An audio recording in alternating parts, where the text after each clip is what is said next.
Hey, old man, this floor is for confidential stuff, no outsiders. Isn't your cleaning company's office downstairs? Go on, get. These young employees are so bold now. I just thought to myself, even if a nearly 60-year-old man on the verge of retirement suddenly shows up at the headquarters, it's no surprise the young staff don't recognize who I am. My original appearance doesn't matter. I'm just here to do my job. I'm John Smith, in my late 50s. For an average salaryman, approaching 60 years old typically means nearing retirement. The company I admire develops online games. It started as a tiny room with just 2 computers and 2 people. That small company has now grown into a towering skyscraper as its headquarters, with the top floor shining so bright it's almost blinding. Called back for work, I was concerned if I could fit in among the many young employees who joined in my absence. I'm sorry. I wasn't blocking the entrance. I was just standing off to the side, out of the way. The path was wide enough for people to pass by. Although my pleasant morning was somewhat disturbed, I politely nodded to the man and stepped aside. Country hick. Don't just stand there like an idiot. He spat out as he passed by, clicking his tongue loud enough for me to hear. I then entered the company building using the employee badge I had prepared in advance. I think the development department is this way. Not usually visiting the headquarters, I found myself lost in a building filled with similar-looking rooms. Then, I saw the man who had insulted me at the entrance. Noticing my gaze, he quickly recognized me and said, Hey, you. This floor is for confidential work, no outsiders allowed. The janitorial office is in the basement. Go there, now. The man probably thought I was a janitor by looking at my clothes. He made a dismissive gesture with his hand. Oh, no, you've got it wrong. I'm not a. I'm busy here. Just go do your cleaning job. He interrupted, not bothering to listen. He glared at me, making sure I left the floor. My apologies. My outfit today was a casual jacket and a plaid shirt. No tie, which probably made him think I wasn't an employee of this company. Resigned, I decided to move as he instructed. When I tried to use the elevator, he quickly grabbed my hand off the floor button. Hey, you. This isn't your personal elevator. Use the stairs, he said with a smirk. I felt irritated at his relentless mockery, but showing anger would just play into his hands. I forced a smile and replied, You're right, my mistake. I said that, and then I checked the man's employee badge. It had Mark Brown written on it. Mark, huh? I'll remember that. I thought I'm jerk, but I gonna keep remember his name and face, and committed to taking the stairs. I realized that with my age, descending so many floors was quite a task. The first few steps felt like good exercise, but I quickly started panting. I stealthily stepped out into the hallway, finding myself in the cafeteria. This is a relief. I'll take a break and then make a call. I ordered an iced coffee and drank half of it in one go, just as my phone rang. Hello, this is John. Hey, where are you? I've been waiting for your call. When you get to the station, let me know. I'll send the car to pick you up. Oh, right now I'm. Where are you now? I started to respond but stopped myself. Since it was a rare visit to the headquarters, I thought it'd be good to see what the place was like now and who was working there. I pretended I hadn't arrived yet. "Oh, sorry, I haven't reached the station yet. I'll be there soon and we'll call you back." Luckily, it had been 20 years since I last visited the headquarters. With many young employees like Mark, there weren't many who knew me. I felt like a child playing hide and seek in the large building. If I wandered around too conspicuously, I might get treated like a suspicious person by someone like Mark. I decided to keep a low profile.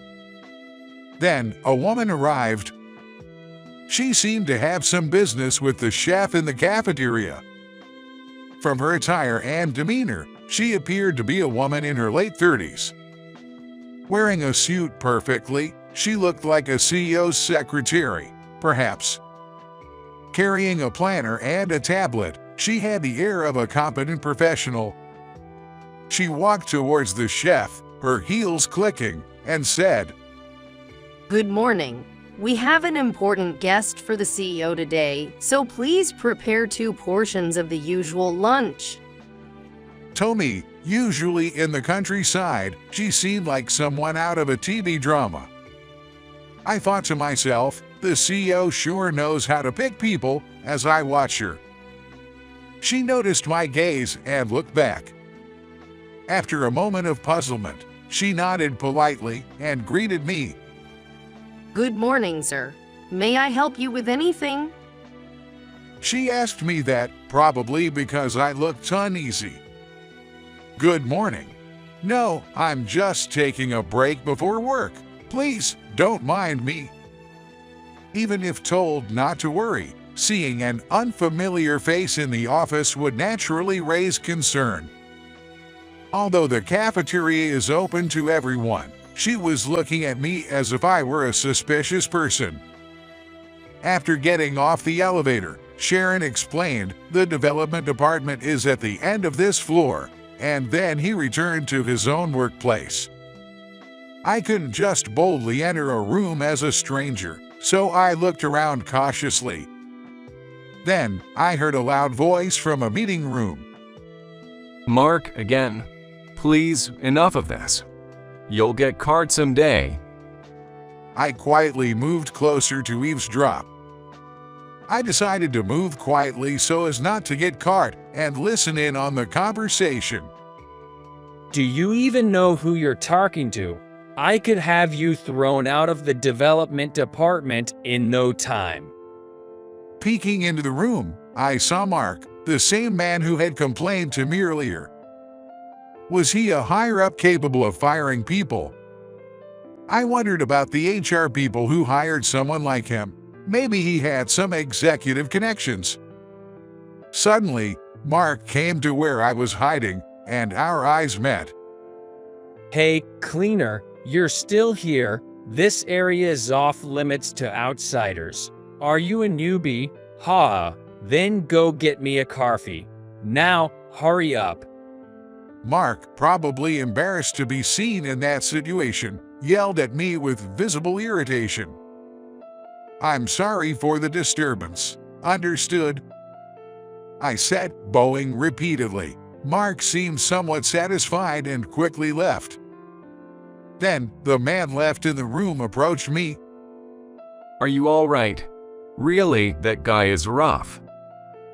"Thank you. It's my fault for eavesdropping. I hope I'm not being rude, but did he take something important from you?" The man looked troubled, having been witnessed in an unpleasant situation, but after a few seconds, he spoke to me. "That guy, he's the son or relative of someone important in HR. That's why, despite being incapable in development, he was assigned to this department. He always takes others' ideas and pretends to work." That's a tough situation. Is it because of his connections in HR?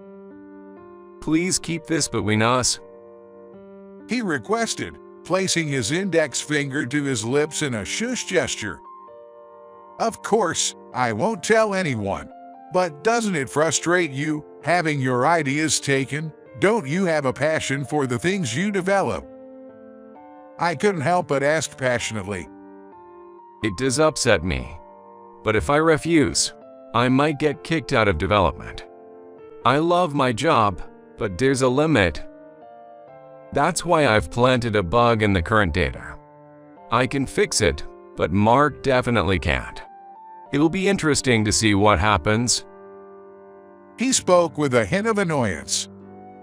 Won't Mark try to get back at you? I hate to believe that such childish adults exist. Well, when that time comes, it comes. Working in a place where you can't do your job properly won't produce anything good. I've spoken too much to a stranger. Sorry, I need to get back to work. Can I get your name before you go? It's Thomas. And don't worry about the coffee. I'll buy it for him. No, it's my responsibility. You go back to your work. All right, thanks. Thomas smiled brightly, waved at me, and returned to his work. After watching him go, I took out the notepad I had received from Sharon. Sharon, it's John. Yes, how can I assist you? Sharon responded immediately after the phone rang. I'm really sorry to bother you, but could you bring a coffee to the development room? Certainly. How many cups? Just one, please. After hanging up, I pondered the reason I was called to the headquarters after 20 years. Maybe he had some inkling of the current situation. That's why he summoned me to the headquarters now.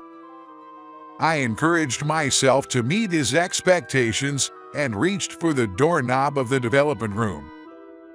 As I opened the door and entered, Mark was standing in front, seemingly preparing to present data he must have taken from Thomas earlier. Unaware of my entry, Mark was intensely focused. A man, mistaking me for an outsider, approached and looked surprised to see me. Joe. I stopped him from calling my name and focused on Mark's presentation. As Mark was explaining the data, the screen suddenly went black with a loud mechanical noise. A few seconds later, when the screen lit up, photos of Mark slacking off at work started to play. Panicked, Mark didn't know how to stop the data and started sweating profusely. The photos showed various scenes, like Mark napping in a sloppy manner and hurling abuse at Thomas. He tried to hide the projector's display with his body, but the other employees were already snickering. Hey, Mark. It's your data. Stop it now, his boss commanded. Mark, looking almost tearful, replied, Yes, that's strange. He fumbled with the computer, but unable to stop it, he just hit it roughly. Hey, Thomas, you made this, right? Stop it now. In his panic, Mark inadvertently revealed to everyone in the development department that it was Thomas's data. You're using someone else's data. What kind of person does that, Thomas? Please stop it. The department had instructed after hearing this. Mark, face red with embarrassment, approached Thomas. Thomas, this is your doing, isn't it? Forgetting there were others around, Mark grabbed Thomas' collar and confronted him. Just as he seemed about to swing his right hand, I spoke up. Mark, stop this disgraceful behavior. Let go of Thomas. Everyone in the room turned to me with surprised expressions. Mark, whose name I had called, looked most shocked. Then, redirecting his anger towards me, he yelled, Hey, old man, don't you dare order me around. You're just a newbie. Where's the coffee? Before Mark could lash out at me, the development department had intervened. Do you even know who you're talking to? Boss, this old guy is new here, right? What is HR thinking, hiring someone like him? The department head sighed loudly. Ignoring Mark's question, the department head came to me and apologized profusely. I am terribly sorry for this unsightly scene and rude behavior, Mr. John.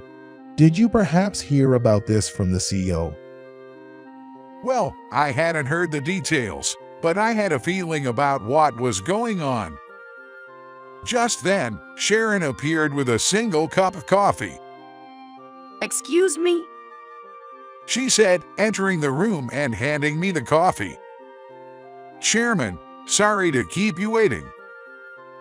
Sharon, sorry to ask you to do this. Thank you. I took the coffee from Sharon and handed it to Mark. Here you go, Mark. Mark, now completely deflated, was visibly shaken. The chairman, you're not a newbie. Oh, thank you for the coffee. Seeing this, the other employees in the room were also disturbed. Thomas seemed flustered as well. Then the CEO arrived in a hurry. It appeared that Sharon had contacted him after seeing what was happening. Upon entering, he saw me and exclaimed, John, "Oh, sorry about this." Sharon told me, and I was shocked. You're already inside the company, aren't you? So, what exactly happened? In fact, I am the brother of the company's president, Alan Smith, and nominally the chairman. Understandably, young employees who hadn't seen the chairman, who had been absent from headquarters for 20 years, wouldn't recognize me, leading to this commotion.